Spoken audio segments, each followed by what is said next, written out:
I just hope nobody out there thinks that I'm suffering from their absence. I don't care about you. Like, bro, you suffering, thinking that I'm thinking. You know what I'm saying?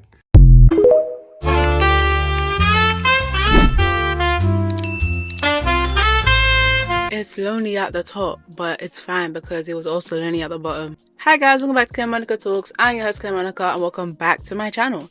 So today we're going to be talking about the lone wolf experience, the reality of walking alone, the reality of being the elephant in the room, whether literally, physically, metaphorically, spiritually. We're going to get into it because being a lone wolf isn't an aesthetic, it's a lifestyle, it's an identity, and only a few people will be able to relate. It's not about soft piano music, this mysterious, trying to act, all detached and mysterious, or walking in slow motion, wearing all black, being antisocial. It's eating alone. It's outgrowing people quietly. It's realizing you don't belong where you once begged to fit. It's realizing you don't fit in with your environment. It's realizing that even in a room full of people, you're still alone. When you're the lone wolf in whatever environment, you tend to be someone that's always evolving and typically faster than your actual environment. So as you evolve, naturally access is going to change. Naturally you're going to fall out with friends, or maybe you're just distance from friends, distance from family, distance from job. People fall off and rooms feel smaller and conversations just don't hit the same. So if you're a fellow lone wolf like me, this video is just all about the truth of walking alone. And even if you're not a lone wolf, or maybe you're considering becoming a lone wolf, it's definitely something that shapes you. And a lot of the time, if you're a lone wolf, you didn't really choose the lifestyle, it chose you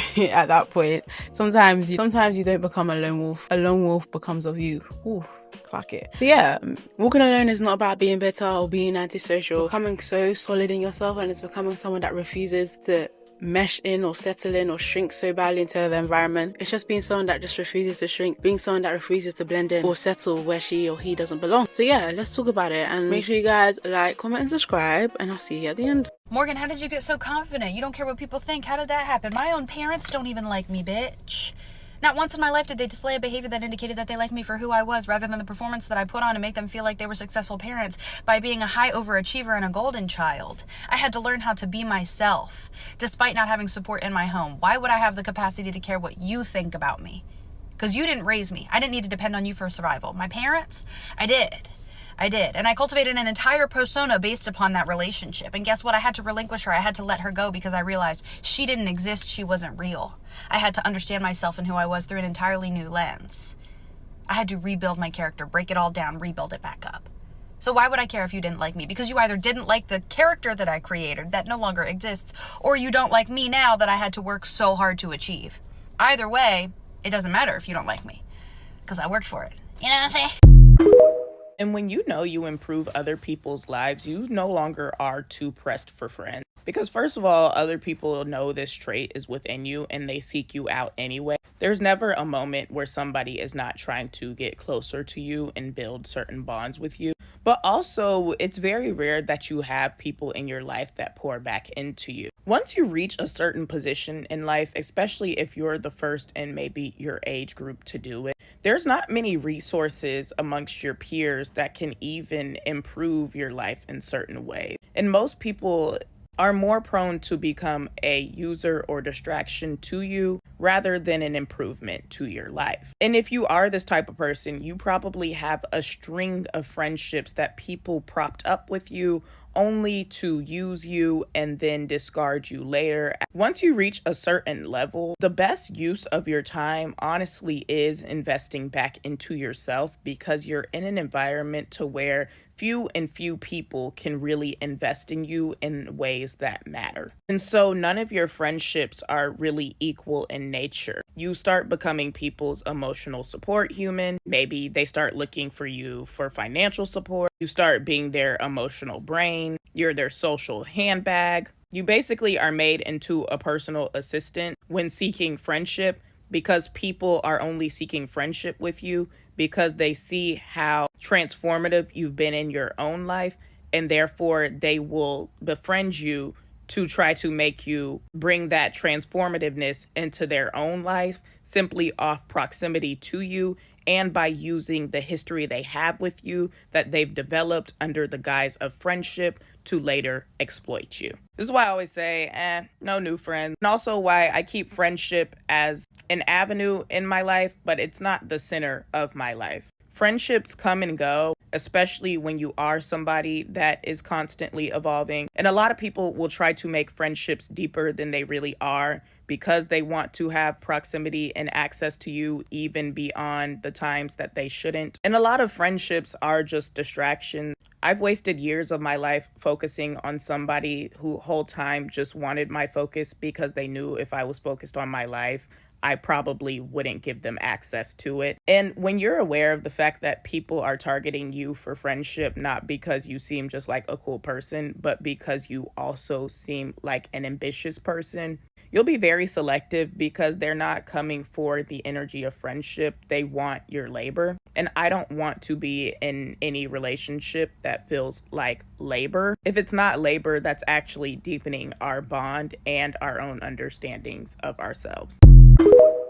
I tell people this all the time, but if you have a friend that is consistently pouring into themselves and getting their life together, they are going to start to distance themselves from you if you are not doing the same. I feel like this is an uncomfortable pill to swallow because, of course, everybody would be like, oh, like, why would you change up on your friends? Why would you change? Why would you not stand beside your friend?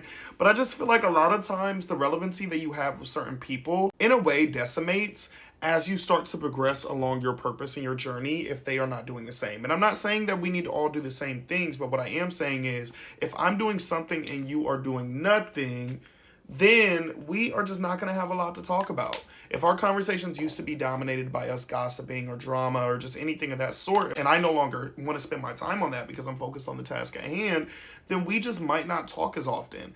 And that doesn't mean that I don't want to talk to you or that I don't care about you. It just means that, baby, we are starting to lose relevancy with you. And this is very similar to somebody that like goes to the gym a lot. Like, anytime somebody is really getting their body together, if you are not necessarily doing the same, I wouldn't say it's appropriate for them to like shame you to get your body together. I don't think that's right? But they're going to start to have like less and less in common with you. We need to stop denying that integral pieces of your routine do not somewhat shape your interest and your personality. Like, as much as we want to say that these things shouldn't matter with the way that you make friends and the way that you talk to people, etc., I just think naturally those are going to be things that play a very big role in your identity. It's harsh to realize, but just because you were equally yoked in the past does not mean that we will be equally yoked in the future. The thing that people don't understand is just because I am nice to you, it's only because that's how human beings should be. It doesn't mean that I don't know what you've said behind my back. It doesn't mean that I'm stupid and oblivious to the things that you say when I'm not around. I know everything. I find out everything even when I'm not looking for it. But here's what you should know. Your opinion means so little to me that I don't react. You don't even deserve a reaction. That's why I don't say anything, and I will always be kind to you because you are making me feel like I'm Coco. My soul will never be forgotten because you use my name in your conversations with random people to keep the conversation interesting. And that just means that you're keeping me relevant in life, even if it's negative. That's how I think. So you can wonder, why is she so nice to me? It's because I don't care. And I think every person should still be nice, even when you don't really like someone. You can't break a person who's not afraid to eat alone, who's not afraid to be rejected, who's not afraid to lose friends in the process. Because that person, they've already faced the silence. They've already sat with loneliness. They've already learned how to clap for themselves. You can't bring down someone who stopped waiting for validation, who turned their pain into power, who turned their wounds into wisdom. That kind of person, they're held up by something stronger than applause. They're fueled by something so powerful called self-respect. And once you learn to stand on your own, they can try to push you, but you won't fall. If you're not following the vows, you will probably never hear my voice again. But if you are, congratulations. You're growing every day. One thing you never have to do around me is pick a side. I'll just stop talking to everybody included. You, her, him, them. I don't give a fuck who it is. I don't know 99% of reality TV shows or TV stars. I don't have a TV in my apartment. I don't watch TV. Someone asked me the other day, when do you rest? You do so much. You have a main job, then you do content. How do you do it all? I rest when I sleep. When my brain needs to rest, I rest my brain so that I have full energy to do everything else that I want to do. I get one life and I'm giving this my absolute all. I'm extremely selfish, extremely. I literally do not care what anyone behind a screen is doing more than I care about myself. I'm literally studying myself. I study my own content. Someone asked me, do you scroll? I scroll here and there, but I watch my content more than anyone else watches my content. I know my content like the back of my hand, and I know myself like the back of my hand. I know that if I get anything less than 7.5 hours of sleep, any heightened emotion that I may be experiencing during that day is probably not actually as big as I'm making it out to be. Regulating your emotions is high emotional intelligence. I can tell myself in any heightened situation, this is not a big deal because I did not get enough sleep last night. And just like that, poof, the problem is gone. I'll tell you how I began to study myself. I journal a lot. I journal so much, I talk about what's on my mind. I talk about what I want to get done that day. At the end of the day, I'll talk about what I did do. I'll talk about what I ate. I'll talk about how I felt. When you read your journal back, you'll start to see patterns. You'll start to see, okay, the week before my cycle, I'm highly productive. The week after my cycle, I need to rest more. 6 hours of sleep isn't cutting it. 8 hours feels really, really good. When you get accustomed to reading your own story, you'll want to start to see more good days than bad. Study yourself, not others. When you are a popular loner, you will literally irritate people just by existing. While you're trying to mind your business and you have no concern or regard for another individual, they will go out their way to make a problem with you because they feel as if your solitude or your self-containment is some way of saying that you're better than them. But that speaks more about their insecurities than your character. A popular loner literally just means that you're very well known, but you choose solitude, like you're a loner. You could go out by yourself. You could have a very small group of friends, or one friend, or no friends at all. You just like your own energy. It doesn't mean you don't like people. You just could be very, very sensitive to energy. You have strong discernment, intuition. Some you could resonate with literally being clairsentient.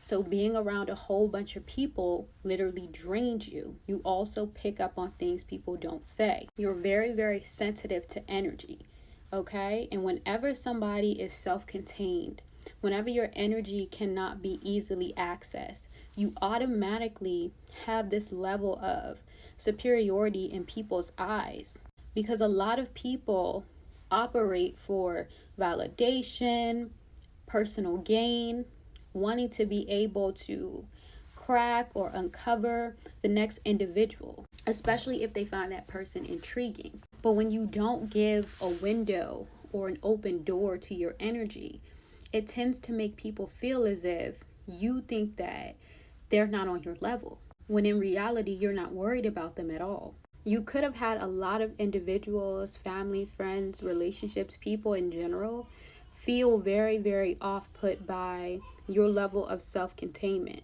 You could be the individual that doesn't always want to go everywhere because you've already peeped the different energies and words that don't match people's actions. You're not just going places just to be around people, just to say you have somebody in your life. And again, with a very, very sensitive to energy. So being around a whole bunch of people could drain you. Even if you do get out and you go places, that doesn't mean that you can't have fun with people. It just means that you don't harbor strong attachments. So you could probably go out by yourself, meet people, have a time of your life, and then you're ready to go inside. You're not lingering when you're ready to go. So you may constantly have people that think you are stuck up, bougie, when in reality you have discernment and spiritual hygiene, meaning you're constantly making sure your energy is clear. In solitude, you tend to recharge. You're not scared of solitude. You embrace it. You actually like and enjoy yourself. So you understand everybody's not deserving of that energy. And sometimes people can't stand when you know your worth, your value, and that everybody shouldn't have access. People benefit off people who don't see their worth or who always give access and drain themselves. A lot of people have attachment issues. And when they can't control that individual, they try to create false narratives in hopes of dismantling that individual's character, because they just cannot take that that person does not need validation or does not need them to suffice or to pivot forward. A lot of the times people want you to need their pat on the back, their you're doing great. But when you know that and you get all of your validation from yourself and from actually loving yourself, there's really nothing that anybody can say to you that would shift how you feel about yourself. And a lot of the times people are interacting with you for something to gain. And when you understand this and you're not pressed to have people around you because you've already been the overgiver, the people pleaser. And when I say people pleaser, in this sense, it's not the people pleasing of, I want you to like me. I want you to like me. I want everybody to like me. No, this is a people pleasing in the sense of you could have been very empathic, still could be very empathic, but you have boundaries now. Whereas before, you were very empathic. And even though you've seen that people were self-destructive or they were trying to bring you down with their energy, you still would try to support them in some way. Try to be like, oh, well, you know, maybe if I spread my positive energy, that'll help uplift them. And once you learned that people can only bring you down when they are operating on a lower vibration, they're not going to lift you up. You stop doing it. You understand that your energy is potent, but it's also sacred. So your people pleasing wasn't about being liked. It was about truly being empathic and having a big heart. So when people go around saying that you're stuck up or you're this and that, you're just wise.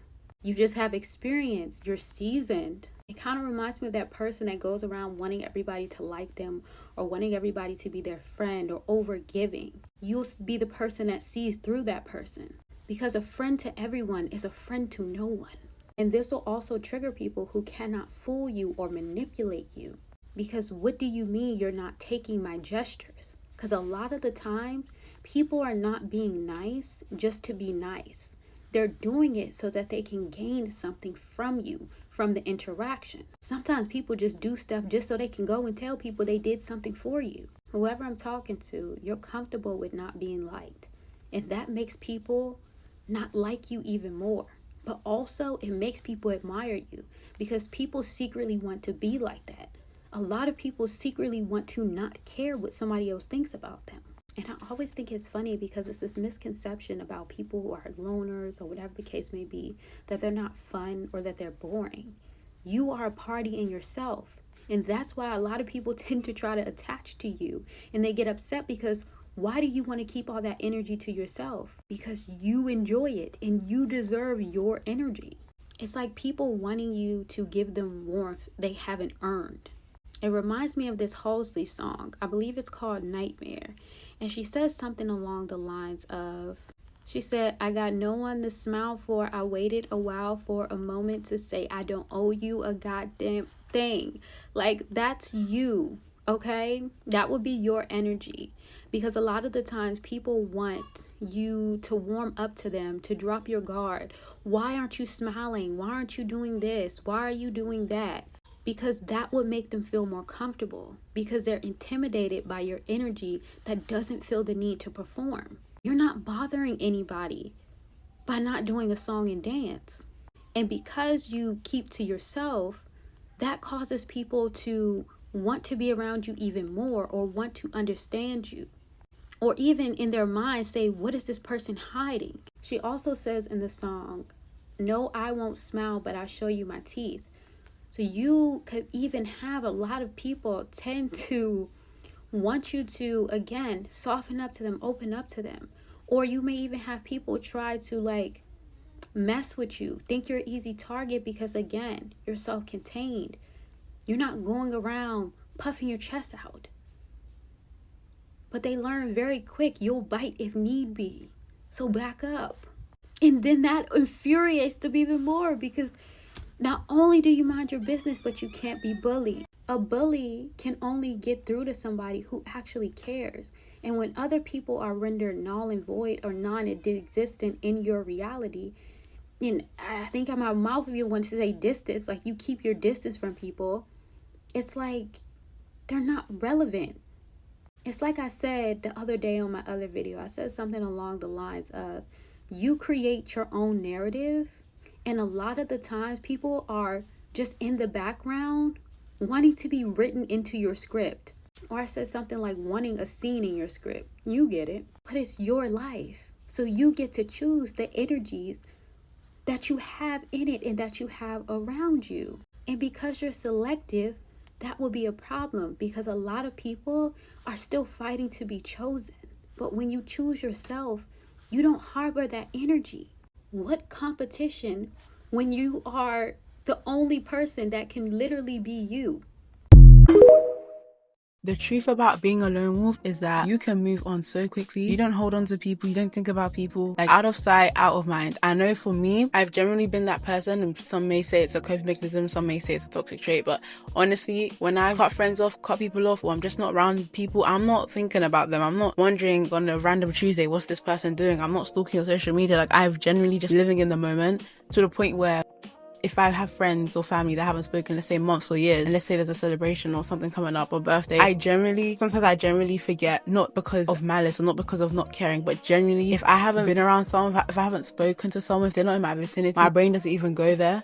And comment down below if you can relate to this, because I feel like being a lone wolf means you're living in your head constantly, to the point where sometimes your actual reality may not even match where you see yourself in your head, to the point where you're disregarding reality not in a weird way. If you get it, you get it, right? Sometimes you just see your future so much, like you're just so future orientated that you don't even worry about the current reality. You don't worry about the gossip or friendship groups or drama or what's happening now. You're just thinking about the goal, and of course enjoying the journey as you get on it, but not attaching to people too much or not attaching to your environment too much. So yeah, being alone isn't the punishment. In fact, when you're alone, I've learned, when you're alone, that's where you actually start to see yourself. You start to see your interests. You build things. You learn your craft. You learn your passions. I mean, take for instance this channel itself. I created this channel on such a random, like literally when I tell you a random Sunday, I just decided to just start posting these kind of videos, and look where we are. Look at the growth, look at the community we're building here. So when you're alone, your horizon just expands. There's no room for critics, there's no room for distraction, there's no room for people to tell you your dreams are silly or too much or not realistic. It's just you and your thoughts. So staying where you're not aligned costs you in the long run, especially with these groupthink mentalities. And despite popular belief, the lone wolf phase may not be forever. It's a transition, and it may be years, it may be decades, but you will get to your tribe. And it's where you, like I said, it's where your instincts start to sharpen, where you build your standards, where you learn to enjoy your own presence, which means no one can ever use isolation or exclusion against you. And when you finally meet your people, when you finally meet your tribe, you won't be desperate, you'll be discerning, and you'll be ready to share all the love and joy and things you build together. So yeah, if you guys enjoyed this one, comment down below if you've ever felt like the lone wolf, or if you are a lone wolf. I like to say I'm a popular loner, you know. But yeah, comment down below your thoughts, and I'll see you in the next one.